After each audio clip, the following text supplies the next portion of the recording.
Le dimanche 2 octobre, j'ai une couette rebelle, il n'y a rien à faire. Il n'y a rien à faire avec ma couette, vous allez vivre avec. Je vais vous parler de quoi aujourd'hui? J'ai un énigme, c'est vrai, j'ai un énigme. Hein?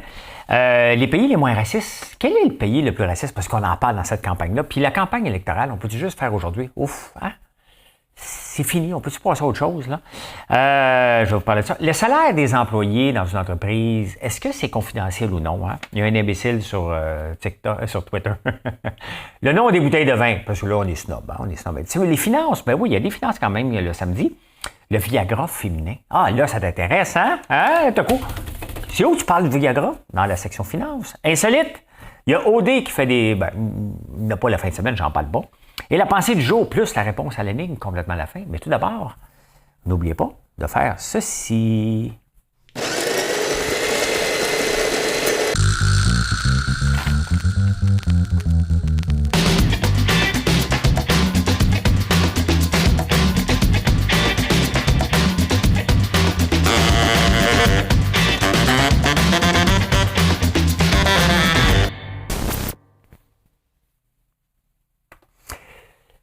J'ai rien qu'une chanson dans la tête. Je sais que je chante plus, mais ça ne m'empêche pas de chanter. Hein? J'ai rien que dans la famille dans la tête. Je ne sais pas pourquoi. Dans la famille du côté de ma mère, il y avait mon oncle Edmond. Il était bien smart, il parlait l'anglais, surtout quand il était rond. Il faisait des pit pit mais c'est pas ça, c'est pas ça. Hey, je vais vous parler tantôt, c'est vrai. Le nombre de dieux.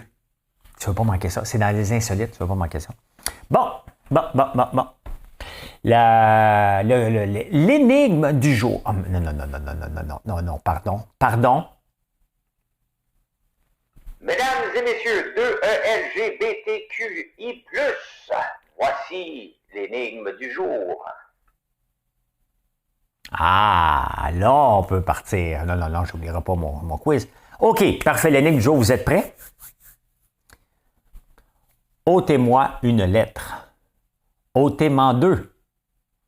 Ôtez-les-moi toutes. Je reste toujours le même.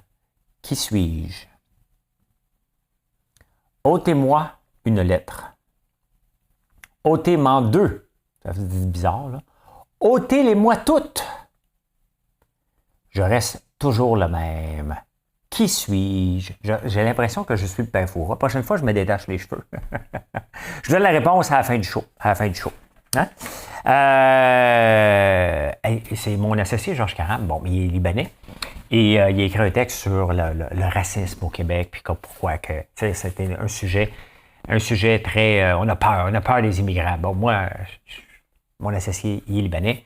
Et on a embauché beaucoup de Libanais, pas de Libanais, mais d'immigrants dans notre société au courant de notre vie. C'est pas passé du cheap labor, ma gang de... il y en a une couple que je vous vois déjà, là. Mais non, c'est parce qu'on avait des jobs, puis c'était eux autres qui étaient prêts à travailler. Mais regardez, je vous montre tout de suite. Les pays les moins racistes dans le monde en 2021. Néerlande, les Pays-Bas, Canada, Nouvelle-Zélande, Suède, Danemark, Finlande, Switzerland, Norway, Belgium, Austrie. Encore, c'est bizarre, hein? Mais la plupart des pays les moins racistes, ce sont les pays nordiques. Les pays où on est le plus heureux, ce sont les pays nordiques. Et pourtant, on veut tous aller dans le sud. Quand même, hein? Ben c'est ça, c'est les pays les moins racistes sont ceux-là. Il faut arrêter de voir du racisme partout. Il faut arrêter d'avoir peur des immigrants. Ces immigrants-là, les statistiques prouvent qu'ils ont le goût de venir réussir ici. Il ne faut pas oublier, là, OK, il y a les réfugiés. Bon, puis il y a d'autres immigrants qui décident de partir dans leur pays pour venir voir un monde meilleur. Ils ne sont pas ici pour se pogner le bain et rien faire, là. Loin de là. Ils veulent réussir, ils veulent être fiers quand ils retournent dans leur pays. Ils veulent envoyer de l'argent dans leur famille. Donc, il faut arrêter d'avoir peur de ces gens-là. Hein?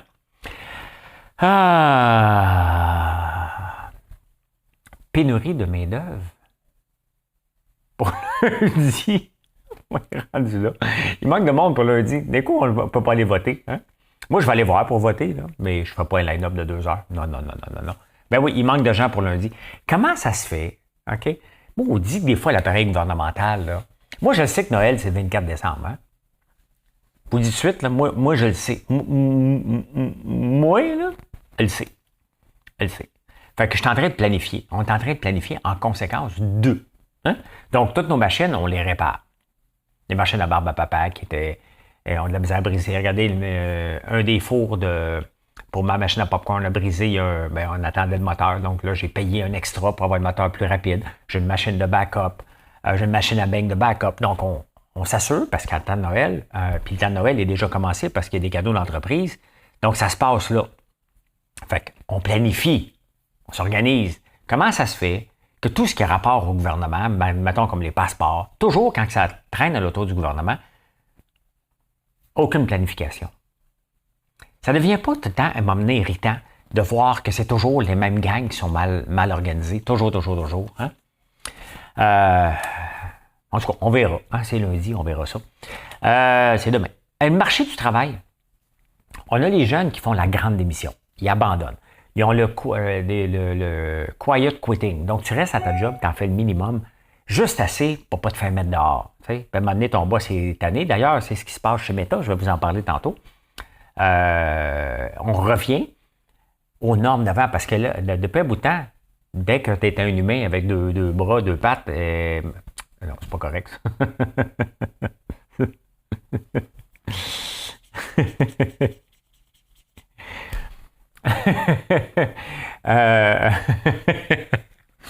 Hein? On est en direct. Je ne suis pas en direct, mais donc vous comprenez, là. Dès que tu es un humain, à un moment donné, on t'embauchait. OK? Peu importe ton quotient intellectuel, on a besoin de bras. Et d'ailleurs, dans mon livre, L'entrepreneuriat, c'est difficile, point. Hein? Hire slowly, fire. Non, c'est pas dans lui, c'est dans lui ici. Apprendre ou à laisser. Achète donc les 3, tabarnouche. Apprendre ou à laisser. Hire slowly, fire rapidly. Et là, on revient à ça. Prends ton temps pour embaucher. Et on le voit, il y a eu la grande démission, le quiet quitting. Il y a la grande résignation aussi, que c'est les personnes plus âgées qui disent « Quoi, moi? Ce marché-là ne m'intéresse pas. » Il y a aussi un autre phénomène, ceux qui ont besoin d'argent, parce que l'inflation frappe. Donc, ceux qui ont besoin d'argent, qui ont une deuxième puis une troisième job. Il y a ça aussi à vivre en ce moment. Là. Il y en a, là. Il y en a là, qui ont une deuxième job, là, qui viennent travailler les soirs, les fins de semaine. Donc, on vit quelque chose de spécial. Et l'inflation n'est pas à la veille. C'est pour ça que c'est dangereux si les banques mondiales essaient de ramener l'inflation. Le taux de chômage n'est pas encore assez élevé. Donc, c'est pour ça que l'inflation continue. Le taux de chômage, il y a encore 975 000 emplois à combler au Canada. C'est énorme, là. Donc, ces gens-là, là, les autres personnes, tout le monde est encore disponible au travail. Ils peuvent faire presque leur jour de travail, à moins que tu aies un boss comme moi. Moi, il faut que ce soit donnant-donnant. Je vais embaucher des gens qui ont le goût de travailler, pas des gens qui viennent chercher une paye. On s'entend, tous les employés, sans exception, viennent chercher une paye. Mais il faut que ce soit à un moment donné un petit peu plus que ça. Hein? À la Ville de Montréal. On est passé de Gérald Tremblay, qui est au courant de rien, à Valérie Plante, que c'est pas de sa faute. Donc, il avait mis 50 millions pour faire une transition de Microsoft à Google. Et là, ça ne marche pas comme il faut. Fait qu'ils vont mettre 50 millions à l'eau pour revenir à Microsoft. Mais c'est pas de sa faute. C'est jamais là. Avez-vous déjà vu Valérie Plante pour dire « Regardez, on a fait ça, ça n'a pas marché. » Jamais. La criminalité dans la ville, c'est pas de sa faute.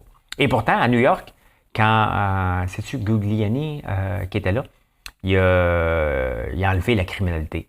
Un maire peut faire une différence dans sa ville, définitivement. Oui, le port des armes à feu, c'est pas son ressort, mais de gérer le plancher, c'est le sien.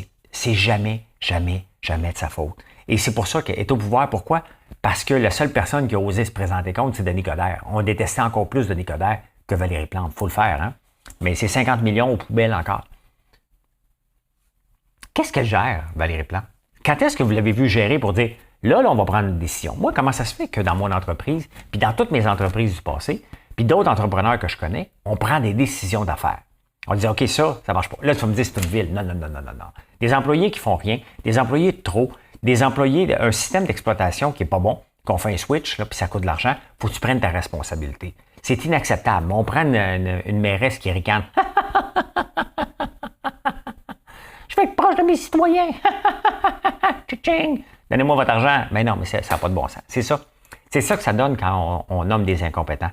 Et c'est ce que le Québec ressemblerait si on nommerait Québec solidaire. Ça n'arrivera pas, là. Mais voilà. Hein? Juste avant de commencer l'enregistrement, il y a un imbécile qui me picosse sur Twitter. Parce qu'il veut savoir le salaire que je paye de mes employés. Parce qu'il pense que j'exploite. Puis parce que suite au débatteur, à nouveau, ben, il dit François Lambert parle de cheap labor. Non, je parle pas de cheap labor. Je parle d'avoir des employés qui travaillent sur des fermes. Des employés qui vont accepter de faire des jobs que les Québécois refusent de faire. Il n'y a pas de Québécois qui veulent ramasser des légumes. On doit être autosuffisant. Donc, s'il n'y a pas de Québécois qui veulent le faire, qu'est-ce qu'on fait? Pourquoi vous pensez que les Guatémaltèques viennent ici? Parce qu'ils ont une compétence, ils ont le goût de travailler et ça nous permet d'avoir des légumes ici. Donc, je ne suis pas dans le cheap labor. Et après ça, on me dit, donne-moi donc le salaire de tes employés. Hein, c'est privé, là. Les entreprises privées, là, comme les miennes, là, payent selon les compétences et ce que l'employé rapporte à l'entreprise. Dans la mesure de ce qu'il fait, bien entendu. Mais moi, je paye ce que je fais. Je ne regarde pas. Un employé, pour moi, n'est pas une dépense. Quand je regarde un employé, puis je dis, ça me coûte cher, les chances qu'il reste là, longtemps dans l'entreprise sont nulles. OK? Un employé, c'est une source de revenus. Tous les employés, du concierge à la comptable, doivent participer à la génération de revenus en faisant leur job comme il faut, tout simplement. Donc non, je ne parle pas des employés, des salaires de mes employés. Mes employés n'ont pas le même salaire, by the way. OK? Et il n'y a personne qui est payé au salaire minimum ici. À part qui? À part les étudiants qui commencent à 13 ans. Oui. OK? Ils ont le salaire minimum. Ben oui, mais c'est normal, c'est à ça que ça sert. C'est pas de l'exploitation. Donc, il veut que je donne le salaire de mes employés. Mais voyons donc, ouais. Ça se fait pas dans les petites entreprises, là, by the way. OK? Puis ça reste. Si l'employé veut en parler, c'est son problème. Si les autres employés, après ça, viennent me voir et me disent comment ça se fait, elle gagne plus que moi? Ben, parce qu'elle rapporte plus que toi. Monte ton niveau. C'est comme ça, la vie, là. Il ne faut pas penser que la vie est autrement que ça, là. À la fin là, si tu veux gagner plus dans une entreprise, tu dois rapporter pour l'entreprise. Tu dois montrer, mais faut pas capoter, là. Hein? Faut que ça soit dans l'optique de ce que tu fais, là. Regardez, mettons, je fais de la barbe à papa, la machine m'en donne 60 à l'heure. Il y a des coûts, l'électricité, la bâtisse, la machine et tout ça. Quand même que tu voudrais 100 000 $ à faire de la barbe à papa, ça n'arrivera pas, là. OK? Ça n'arrivera pas. Quand tu vas à des postes où tu es payé plus, normalement, ben tu as de la gestion, tu t'occupes, tu fais progresser l'entreprise. Tu n'es pas juste un exécutant non plus, là. Mais je ne dirais pas, là, le salaire de mes employés, là. Ça n'a pas rapport pantoute. C'est pas des affaires à personne. Donc, c'est ça qu'on a le goût de faire en ce moment, hein, avec la campagne électorale. C'est un gros ouf. Ça peut-tu finir? Hein? D'un côté, on a la CAQ qui est partie en avance puis que Legault ne veut rien savoir. C'est sûr que c'est sa dernière campagne à lui. Là, il ne veut rien savoir. Là. C'est du désastre par-dessus désastre. Après ça, tu as Gabriel Nadeau-Dubois qui a fait des promesses. Long comme le bras, il est rendu à 110 milliards de promesses supplémentaires. Là, il rêve en couleur. Il n'y a pas d'économistes. Il y a beaucoup de médecins, mais il n'y a pas d'économistes. En plus de ça, regardez comment ils sont hypocrites, hein? Québec solidaire. Il a fait une danse et la personne qui a mis de la musique, c'est de la musique de bitch. Hein? Et là, il dit, on vérifie pas tout le temps. Les gens nous demandent des TikTok. On s'entend-tu, là, que quand tu vois ça, là, tu t'appelles Québec solidaire. Tu sais que ça va déraper, là, OK? Tu peux-tu envoyer un message, mettons, là, aux journalistes pour dire, on se dissocie, voici ce qu'on a fait, on ne savait pas qu'il y avait cette musique-là, et on se dissocie totalement. OK? Ça, c'est quand tu es responsable, parce que la musique n'avait aucun sens pour Québec solidaire. Quand tu es professionnel, tu fais ça. Mais dis, on ne le savait pas, nous autres. Tu as juste à le dire avant. Tu découvres, tu dis, hey, non, on n'a pas donné notre accord, puis on demande à la personne de l'enlever. Ben non, ils le laissent là. Parce qu'ils sont d'accord, parce que ça fait jaser. Parlez de moi en bien ou en mal, mais parlez de moi, c'est la devise. C'est pas toujours bon. C'est vraiment pas toujours bon. Ah, il y a la manifestation dehors la CAQ. Hein? C'est vraiment nécessaire. Dehors la CAQ, c'est en votant. Là. Hein? C'est en votant. Là. Mais bon, il y a une gang d'incompris qui sont allés faire peur aux commerçants de l'Assomption. Donc, on va revoir ça. Anglade, ça va lâcher. Hey, nous autres, la job, elle nous tente. C'est pas une question de te tenter, là. Si on te nomme pas. J'ai hâte de voir. Il reste que lundi, ça va être des élections intéressantes. Hein? Pas pour tout de suite, mais pour dans 4 ans. On s'entend que PSPP a gagné ses épaulettes. Hein? Donc, gagner ses épaulettes. Ben oui, c'est une expression. il mérite d'aller à l'Assemblée nationale. Est-ce que le mérite va être suffisant? Probablement. Est-ce que Duhem le mérite? Il mériterait pour ramener, parce qu'il y a quand même 16% des gens au Québec qui disent que actuellement, puis le mouvement de droite en Italie vient de rentrer. On le voit que le mouvement de droite est fort à travers le monde. Donc, oui, il mériterait de rentrer. Mais bon, il faut falloir qu'Éric se dissocie de certains groupes. Là, il y a trop de conspirationnistes. Est-ce que les conspirationnistes ont une place à l'Assemblée nationale? Il faut revenir sur les faits. Là, Pierre Glade, la job à y tape. Pendant ce temps-là, il y a une affaire qui est sortie avec Fitzgibbon. Fitzgibbon déteste Guy Cormier du mouvement Desjardins parce que Guy Cormier ne voulait pas mettre de l'argent dans Capital Média. On s'entend, là. Capital Média, c'est ceux qui ont repris la presse. On s'entend que les journaux actuels, là, qui est basé sur la publicité. Puis c'est pas juste les journaux, hein. Là, c'est Meta, c'est Twitter, c'est tout, Snapchat. Tout le modèle de publicité a été pété. Il y a eu le premier modèle qui est parti vers eux autres, hein, avec Apple qui permettait ça, qui permettait, avec les algorithmes, de cibler une pub. Ils ont enlevé ça. Donc là, Meta dégringole. Je vais vous en parler. Meta, c'est Facebook. Twitter a dégringolé. Snapchat a dégringolé. Mais les journaux aussi dégringolent encore plus vite. Le modèle de publicité en ce moment, il est brisé. Tout simplement. Vers où on s'en va, on ne sait pas. C'est quoi le futur algorithme? On ne le sait pas en ce moment. Mais là, on est entre deux et tout fait mal. Fait que Guy Cormier de Desjardins n'avait pas investi. On s'entend, c'était pas un investissement, ça aurait été une dépense. Il a décidé de ne pas le faire. Et Fitzgibbon, il dit qu'il le détestait. Fait que ça a l'air qu'il n'est pas officiellement, mais on s'entend qu'il l'est. Là. Il y a Christian Dubé qui est assuré d'être ministre de la Santé, puis les autres ne sont pas assurés. On s'entend que Fitzgibbon va revenir, mais... Hein?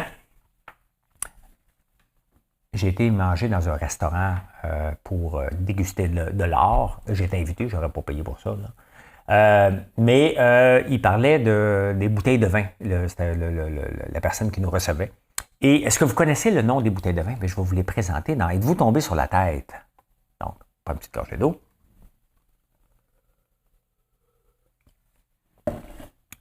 Le Piccola, hein? C'est un 0,2 litres. Une Chopine, c'est 0,25. Une Fillette, un demi-litre dans le fond, 3,75. Une bouteille... Une bouteille de vin, c'est 750 millilitres. 750 millilitres, oui. Un Magnum, 1,5. Un Jéroboam, 3 litres. Un 4,5 litres, c'est un Réhoboam. Un 6 litres, un Mathusalem. J'en ai un 6 litres, il faudrait bien que je l'ouvre. Un Salmanazar, un 9 litres. Un Balthazar, un 12 litres. Un Nabuchou, Dosar, 15 litres, et la plus grosse bouteille, c'est un Melchior, 18 litres. Et les bouteilles, ce que j'ai appris, c'est que les bouteilles blanches, on ne peut pas les faire en gros, on ne peut pas mettre comme du champagne dans des bouteilles blanches, elles sont plus fragiles, et la bouteille pourrait exploser sous la pression du gaz carbonique. Donc, pour bien comprendre, voici une prise des caves de champagne de Tallinger à Reims. Donc, vous voyez, hein, la bouteille, la petite bouteille, jusqu'à la plus grosse ici. Donc, vous venez de l'apprendre ici. Hein? Si vous ne le saviez pas, déjà. Je suis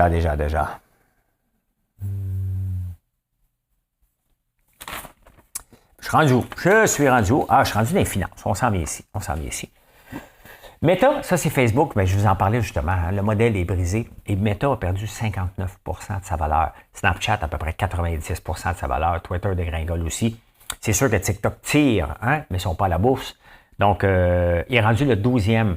Et c'est la chute libre. Honnêtement, pour Facebook, là, c'est vraiment, ça dégringole rapidement. C'est pas que les gens ne sont pas là. Les gens sont là. C'est le modèle de publicité qui n'est pas aussi ciblé qu'avant. Et le fait qu'il n'y a pas de jeunes, il y a moins de jeunes qui s'abonnent à Facebook que de vieux qui restent là. Donc, ça affecte définitivement les annonceurs et ça affecte Facebook. Puis Facebook a annoncé son virage. On s'en va vers le Meta. Il a changé son nom pour dire on s'en va vers le métaverse. Mais ça, c'est tout un switch. Ça va peut-être prendre 10 ans. Donc, est-ce que Facebook va survivre à tout ça? Oui, Facebook est là pour rester longtemps encore, mais regardez quand même 59% de sa valeur. Bien, la plupart des compagnies, d'ailleurs, c'est pas le temps de rentrer en bourse en ce moment, hein, parce qu'il y a trop d'inconnus. La bourse aime pas l'inconnu. On va dire aime le connu, mais n'aime surtout pas l'inconnu. Et en ce moment, on ne le sait pas parce que notre taux de chômage, il est bas. L'inflation est haute. Donc, il y a des emplois à créer. Donc, c'est ça qui est tout débalancé en ce moment parce que il va falloir que le taux de chômage augmente. Mais avant que le taux de chômage augmente, il y a 975 000 personnes qui cherchent des jobs au Canada. Donc, il va falloir être patient avec le taux d'inflation. Il va falloir le descendre, mais tranquillement, Et je vous en ai parlé régulièrement. En ce moment, le PIB est encore positif, donc ça prend 2 fois le PIB négatif pour déclarer une récession. Donc, ça ne sera pas avant le mois de mars, si le PIB actuellement va descendre, avant le mois de mars, qu'on peut déclarer une récession. Mais le problème, puis la beauté, c'est pas un problème. La beauté, c'est que la bourse a besoin des fois de dire « OK, parfait, je prends une pause ». Et on est là en ce moment. Elle va-t-elle aller plus bas? Personne ne peut le savoir et personne ne devrait prédire ça parce qu'on ne le sait pas. Si quelqu'un vous dit qu'il le sait, il est menteur. Dans la crypto, vous savez qu'il y a deux applications. Une application qui s'appelle Wealth Simple, qui appartient à Power Corporation, et l'autre, ShakePay, qui est une application de Montréal. Et les deux disent qu'ils n'ont pas de frais pour transiger de la crypto. Mais c'est faux. Parce que la façon qu'ils le font, ils t'achètent la crypto, mais tu n'as pas autant que le montant que tu as dit parce qu'ils se gardent. C'est pas une commission, mais c'est des frais c'est comme le Money Maker qui a fait GameStop. C'est un peu complexe. Mais bref, il y a une commission, sans qu'il y en ait une. Et là, ils se font poursuivre toutes les deux pour mauvaise représentation. Tu sais, quand il n'y a pas de commission, comment voulez-vous qu'ils vivent? Hein, il y en a de la commission, là. Il fallait le savoir, là. On parle du Viagra féminin, une compagnie qui fait le Viagra féminin au Canada, qui est insolvable. Investissement Québec avait mis 5 millions dedans. Il manque de cash, le cash flow. Je vous en parle presque à tous les jours, dans tous mes directs, le cash flow. L'importance d'avoir du cash flow. Tu as beau avoir le Viagra féminin, là, pour les femmes qui sont en ménopause, qui perdent un peu. Là. Donc, je comprends pas trop là, comment ça se passe, là, pas rendu là. Investissement Québec avait mis 5 millions. Quand même, tu mets de l'argent. Puis c'est ça que je veux pas qu'on ait. Moi, je ne demande rien au gouvernement. Mais la seule chose que je demande, viens pas me mettre des bâtons dans les roues. Et viens pas me mettre de l'argent. Simplifie-moi la vie. Quand j'ai une bonne idée, ouvre-moi des portes au lieu de me donner de l'argent. Parce que là, Investissement Québec, vous allez me dire, c'est juste 5 millions. Mais un petit 200 millions ici, 5 millions. À la fin, on se ramasse avec 1 milliard qui est aux poubelles parce qu'on a fait des mauvais investissements. On s'est excité. J'ai la suite dans les idées. On s'est excité, le poil des jambes. Et d'ailleurs, le poil des jambes, je ne vais pas revenir là-dessus, mais c'est la chose qui est le plus réconfortant chez une femme, se raser les jambes pour dire « Oh! Hein? » C'est vrai, je l'ai lu l'autre jour. J'en ai parlé. On a perdu encore un autre 5 millions là-dedans, c'est insolvable. Ben, c'est ça. Hein? Les insolites, les amis.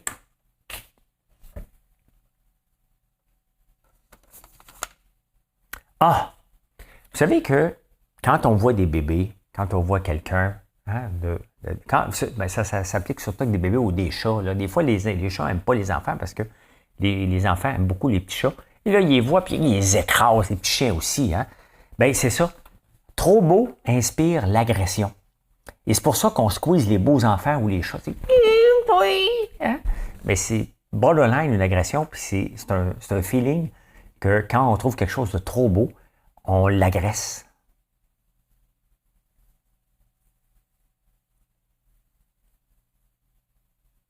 Pourquoi ça ne m'arrive pas, moi? Personne qui m'a... Non, je fais des blagues. Commencez pas, parce que maintenant, j'ai peur quand je fais des blagues.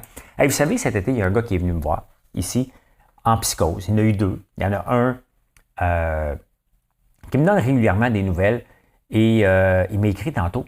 Puis honnêtement, il m'écrit, il dit, tu sais, François, il dit, quand tu m'as répondu sur les réseaux sociaux, ça a déclenché en moi, c'est la première fois que quelqu'un d'important, je ne suis pas quelqu'un d'important, mais à ses yeux, bon, j'étais un gars de la télévision, et j'y répondais. Et il dit, tu as déclenché quelque chose en moi, une psychose, tout simplement, parce que, voilà. Et il est en thérapie depuis ce temps-là, puis il m'écrit régulièrement, puis il me dit, François, il dit, je m'excuse pour tout ce que je t'ai fait vivre. Je dis, honnêtement, Dave, sans donner son nom de famille, j'ai dit, honnêtement, si ça t'a permis, tu ne m'as pas dérangé, OK? Je n'ai pas eu peur de toi à ce point, mais j'ai dit, si ça t'a permis à toi de te découvrir et de te prendre en main, bien, tant mieux, OK? Tant mieux, honnêtement. J'ai parlé comme un être humain et j'ai juste dit, regarde, tu ne peux pas être ici, tout simplement. Et il se prend en main, il est en thérapie depuis ce temps-là, puis il se rend compte comment il était. Donc, moi, je lève mon chapeau, là. Je suis rien là-dedans, là. Mais, tu sais, dans le fond, il faut toujours parler comme il faut aux gens. Puis après ça, il faut les aider à se prendre en main à tout moment. Donc, voilà. Oh, là, qu'est-ce que je viens de cliquer, moi, là? Wow. Bah. me dit quelque chose. McDo, combien de McDo vous pensez que McDo fait par jour? 59 millions par jour, McDonald's. Ça fait longtemps que je n'ai pas mangé. Oh my God, Et ça, c'est intéressant. Les talons hauts. Elle avait mis ses talons hauts, son petit foulard à la bardeau et sa robe en crinoline. Ceux qui s'ennuient de mes chansons, voulez-vous? J'en ai déjà poussé 3. Hein? Les talons hauts ont été inventés pour les hommes en premier en Perse au 10e siècle. C'est les hommes qui, c'était un symbole de richesse, de pouvoir et d'argent. Et c'est à partir du 16e siècle que les femmes ont commencé. Et c'est Catherine de Médicis, qui était vraiment une femme de tête, qui a commencé à porter des talons hauts. Après ça, on les a efféminés. Mais pendant presque 16 siècles, c'est une histoire d'hommes. Hein? Connaissez-vous le nombre de Dieu? Hein? Le nombre de Dieu est le nombre d'opérations de l'algorithme le plus efficace pour résoudre un problème.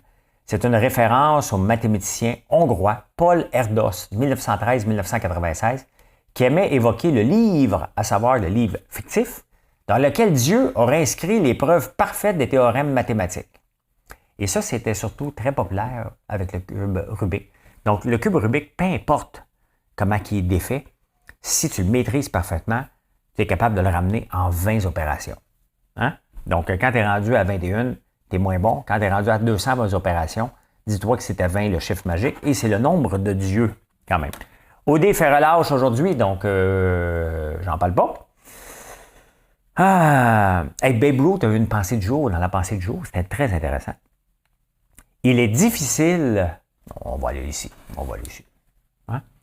Il est difficile de battre quelqu'un qui n'abandonne jamais.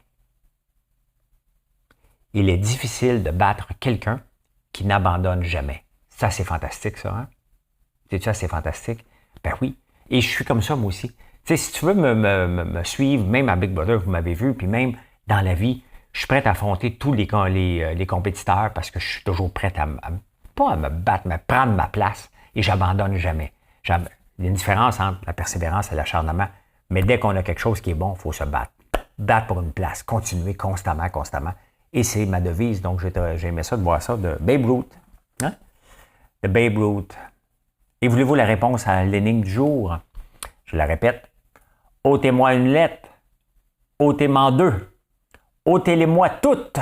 Je reste toujours le même. Qui suis-je? Le facteur. Ben oui, le facteur, il distribue des lettres. Il est toujours un facteur après. Il en donne une à une première adresse, il en donne une autre à une deuxième adresse. Puis à un moment donné, il n'y en a plus, mais il reste toujours un facteur. Hein? C'est ça, c'est le fun des petits énigmes comme ça. Hey, merci d'avoir été là. Bonne journée tout le monde. Bon dimanche. Je vous souhaite une belle journée. Vous pouvez nous voir sur françoislambert.one. Merci d'être là tous les jours. J'apprécie chaque moment avec vous. Et si vous n'êtes pas encore abonné, je ne l'ai pas demandé, mais c'est peut-être le moment. Bonne journée tout le monde. Bye.